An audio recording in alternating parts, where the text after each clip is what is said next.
In your car, listen to Newswatch 16 on WKRZ AM 1340. Proud to serve northeastern and central Pennsylvania. This is WNEP 16, the news station. Now, Nolan Johannes, Karen Harch, Chief Meteorologist Tom Clark with his backyard forecast, and Joe Zone on sports. This is the Newswatch 16 update. They're picketing for their final paychecks at a trucking company in Union County. Nightly reporter Dan Fiorucci says the company went bankrupt and hundreds of workers want what they've earned. Thank you, fellas. Good luck, buddy. Good luck. Nice working with you there. I enjoyed it. You're watching men, some of them with 20 or 30 years seniority, picking up their last paychecks. Two men ahead of me, one has 27 years of service, one has 22 years of service. It's a hell of a thing. We're too young to retire. The reason for this human tragedy is simple. A month ago, this company, Interstate Motor Freight System, declared Chapter 11, bankruptcy. And now hundreds of employees are out of work. We worked for these people for years. We gave them, they took our blood, they took our money, and they lied to us, and that's all they did was bleed the company. But even though these workers are picking up paychecks this week, those checks do not include all the money that the company ose them. Some say they're losing thousands of dollars in the deal. Right now, I've got 5 weeks vacation coming. I've got 2 weeks pay coming, back pay coming, 2 personal holidays, 5 sick days. I'd say about $4,000 in pay. My own pay, $4,000. I'll never see it. That's why these men are picketing, because inside the gates of Interstate Trucking, there are still 60 truckloads of freight waiting to be moved. You can see them right over there. These men figure that if they can keep those truckloads of freight from getting to their destination, then they'll have some leverage and be able to fight to win their paychecks. We tried to talk to the company about the situation, but no one was immediately available for comment. Everybody's gone. Everybody's gone right now.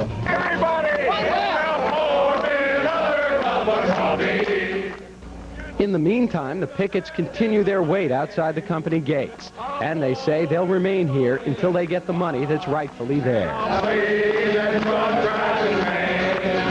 Dan Fiorucci, Newswatch 16, White Deer.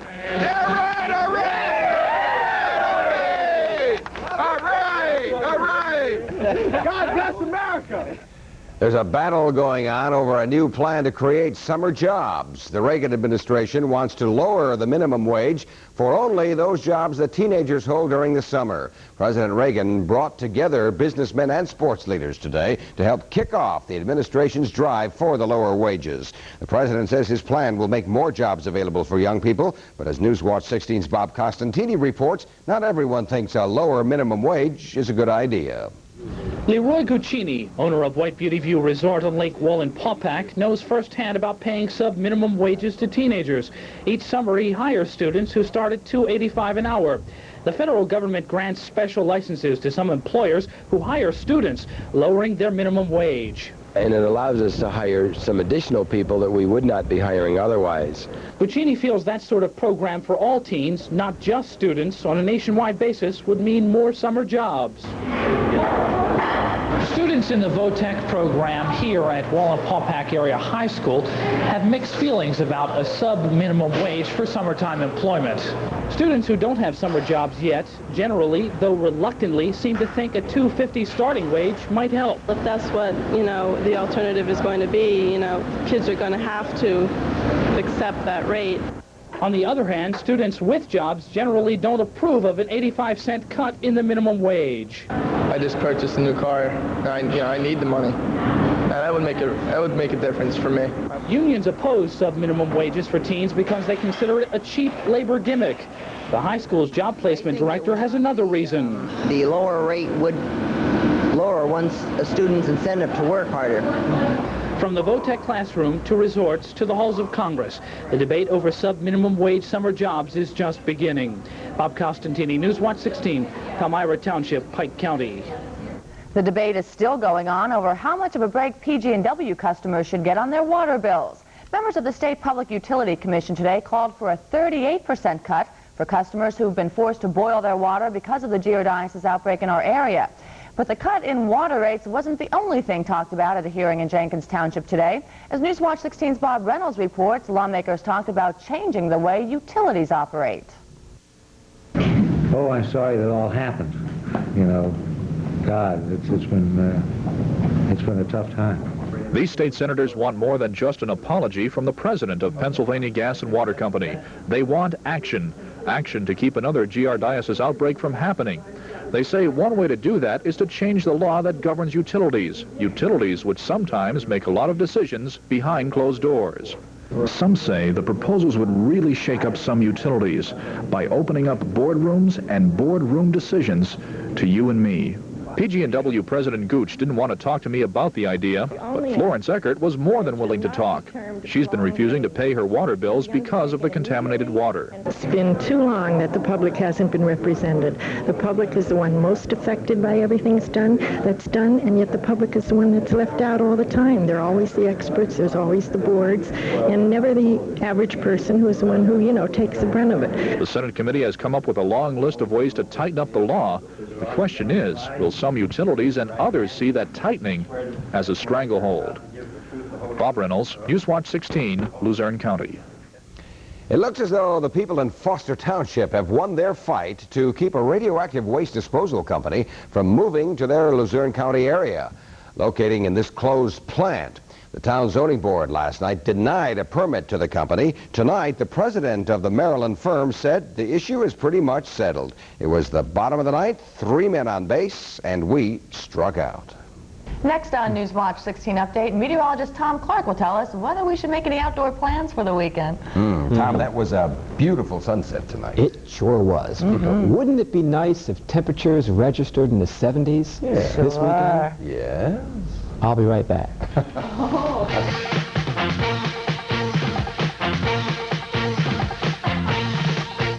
Would you like to know what Miss Judy, Marie Osmond, and John Schneider all have in common? We're all part of a very special team that's out to help the kids of northeastern and central Pennsylvania lead healthy and happy lives. It's the Children's Miracle Network Telethon to benefit the Children's Hospital at Geisinger Medical Center. It'll be broadcast live right here on WNEP TV, Channel 16. But remember, 100% of the money that is raised in northeastern and central Pennsylvania is going to stay right here. Join us and make a miracle happen. Well, along with that beautiful sunset, we were talking all tonight about those jet streams or jet trails. Yeah. How about that, Tom? Why was that, anyway? Well, I'm going to show them to you in just a minute. You're both going to have to come out and get a whiff of these blossoms. All right. Very city. Let's go. Okay. You'll love it. These are terrific. Hey, it's not as cold outside tonight as it was last night. Let's have a look at the temperature as it stands in this backyard now. We have a partly cloudy sky overhead. 51 is the temperature. Humidity 41%. That's still quite low. The wind north at 5, and the barometer now is holding steady. The range in temperature, 61 for the high today, 37 that low last night. Out in Lopez in Sullivan County, the low last night was 20.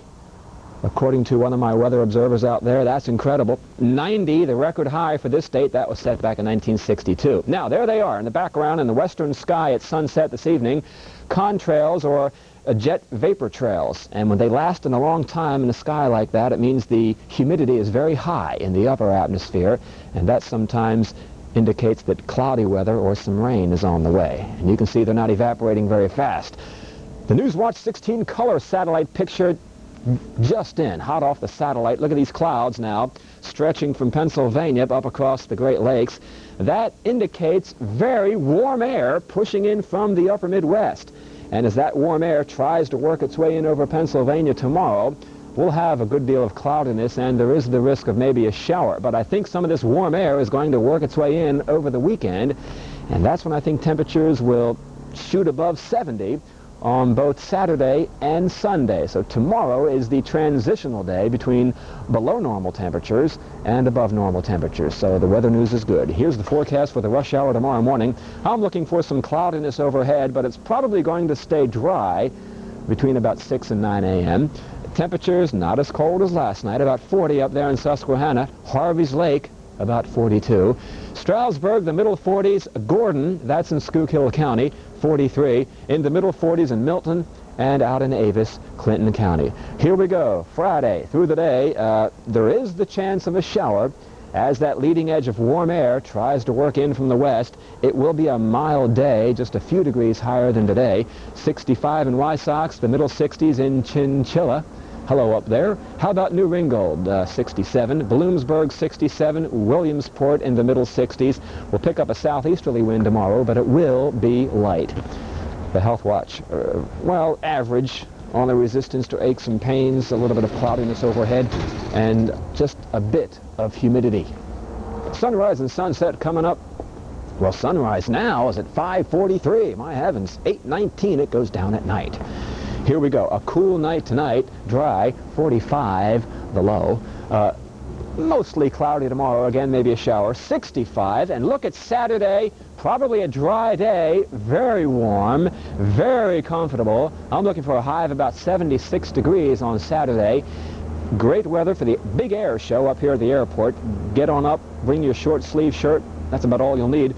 And maybe some shorts or some trousers. How about Sunday? The Fine Arts Festival continues in Wilkes-Barre. I'm looking for some clouds, maybe some rain late in the day, but really not too bad over the weekend. Still very warm. Some rain is likely on Monday. So that's it. Okay. That's good. And don't forget those shorts or trousers, Tom. Don't forget that. Maybe arrested. Thank you, Tom. And coming up, handmade handiwork. Plus, farewell to Jim, get well to Jacques, and oh well to the Bucks. Joe Zone in the 16 Sports Screen next. Hi, I'm Dave Lettieri from Scranton. I started my training in northeastern Pennsylvania 7 years ago. And today I'm at Scranton's Nayog Park where I had my first bike race. And now I'm training for the 1984 Olympics. It will take a lot of hard work and dedication to get to the Olympic Games, and we need your support. So please send your contribution to the United States Olympic Committee. Who knows, maybe you'll see me in Los Angeles next year. A public service of WNEP TV 16. Mr. Zone has some basketball to tell us about. You've heard that old phrase, stick a fork in and they're done. That's the story with the Milwaukee Bucks. Believe me, no sense in going back out there. The Sports Screen has the story. The Boston Celtics heading for a showdown with the Lakers. No doubt about it. Game 2 of the best-of-7 Milwaukee. Inside, that was Dennis Johnson. And there is McHale. He had 18 first-half points. Johnson gets the Celtics up by 19 at the half. 19. Bird to Johnson inside. Johnson had 26 tonight. Junior Bridgman tried to lead a Milwaukee comeback. He's got 2. Bucks got to within 12, but yeah, I don't blame you, Mr. Nelson. I feel badly, too. Larry Bird had 32 points tonight. Here come 2 on the pick and roll. Celtics 125-110. They're up 2-zip. Game Saturday in Milwaukee. Okay, take a look at this guy. Will you look at that face, that young face, that slender body? How can Jim Palmer be finished? Will you tell me that? Well, he's not getting people out anymore. He's 0-3, an atrocious earned run average near 10. Today, the Orioles released their 3-time Cy Young Award winner, and it was not easy to say goodbye. Boy, this is difficult. So bear with me. I hope you have a lot of tape. You know, I really don't know. I still think I can pitch. You know, I have the desire to do that. But I'm going to leave. Thank you very much for coming. Palmer needs but 32 wins for 300. I'm sure that he's going to catch on with someone looking for a starter. I got to believe that Palmer can help some team between now and September. Okay, scoreboard now tonight. National League first. San Diego beat Montreal 5-4. Alan Wiggins stole 5 bases. That ties in modern National League record. Cincinnati over Chicago 5-2. Elsewhere, Atlanta beat St. Louis 7-3. American League, Texas 4, Milwaukee 1, Boston beat Cleveland 11-10, and Toronto over Chicago, the final there 3-2. Yankees have the night off. They wrap up what so far has been an 8-2 homestand with a weekend series with California. The Phillies have won 6 straight on the road. They're off tonight in San Francisco tomorrow. The first of 3 put the Raps on a terrific West Coast vacation. Pretty important game tonight for the New York Islanders. They're down 2-1 in the Stanley Cup Finals. There's Wayne Gretzky, and folks, that's 1-on-1, and that's a goal. And that made it 1-0 Edmonton. Now, watch this one. Lindstrom in front, and it's 2-0 Edmonton. This one is in Edmonton. Okay, Islanders now will try to fight back. Watch Brent Sutter right here. Bang! He scores. It makes it 2-1. But after that, it's all Edmonton. Messier, watch the action coming down the ice on the outside. He's going to fire. Bang! Right through the legs of Billy Smith. 3-1. Lindstrom scored again to make it 4-1. The Islanders are trailing. Edmonton is up 6-3 in the third period. That would be a 3-1 lead. The Islanders are in big trubs. Poland became the 10th country to drop out of the Olympics. Tomorrow, an emergency meeting of the International Olympic Committee, and Russia will be there. Serious crash today at Indianapolis's Speedway. Jacques Villeneuve, practicing for the upcoming Indy, lost control in the third turn, slammed hard into a concrete barrier. His condition is stable right now. He's suffering from a concussion. Okay, let's go to Pocono Downs and check the finish of the fourth race. Number 5, Frosty Image, followed by Crispo Star and Lily of the Valley. Check the board at Daily Double at Pocono, 4-7, 50-80, and there's your fourth race triple coming at you. That's 5. Make that 5-5-7-6. $940.80. I'm glad our Chiron guy didn't have a winning ticket. Fish and game forecast now for tomorrow is... nice time is 5:30. Track and field stuff tomorrow will be there live. District 2 boys. Okay, can't wait. Thanks, Joe. Okay. Still ahead, putting the wares on the square. We'll feast our eyes at the Fine Arts Fiesta when we come back.